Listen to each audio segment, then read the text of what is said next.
আসসালামু আলাইকুম। আশা করি আল্লাহর রহমতে আপনারা সবাই ভালো আছেন। আজকে আমি যে বিষয়টি নিয়ে কথা বলবো সেটা হচ্ছে ডায়াবেটিস। ডায়াবেটিস এমন একটা রোগ, যে রোগটি একবার শুরু হলে তা আজীবন মানুষের সাথে থেকে যায়। যদি আপনি ডায়াবেটিস নিয়ে ভেবে থাকেন তাহলে আজকেই ভাবা বন্ধ করে দিন। নিয়ে আসুন খাবারের মাধ্যমে দেহের ভিতরে ইনসুলিন তৈরির প্রক্রিয়া। প্রতিদিন ইনসুলিন তৈরি করতে যে খাবারগুলো খাবেন তার মধ্যে গুরুত্বপূর্ণ কিছু খাবারের নাম আমি বলে দেব। প্রথমত, টক জাতীয় খাবারগুলি গ্রহণ করবেন। দ্বিতীয় হচ্ছে চিয়া বীজ। তৃতীয় হচ্ছে মিশ্র বাদাম, গোটা শস্য জাতীয় খাবার দাবার, গমের আটা, সবুজ শাকসবজি এবং ড্রাই ফ্রুটস মানে শুকনো ফলমূলাদি।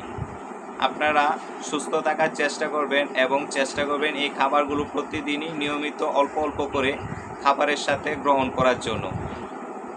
যদি মনে করেন যে ডায়াবেটিস আমি খাবারের মাধ্যমে শরীরে ইনসুলিনের বাড়িয়ে ডায়াবেটিসটাকে চিরতরে বিদায় করে দেব, তাহলে এই খাবারগুলো প্রতিদিন অল্প অল্প করে খাবেন। ধন্যবাদ। আসসালামু আলাইকুম।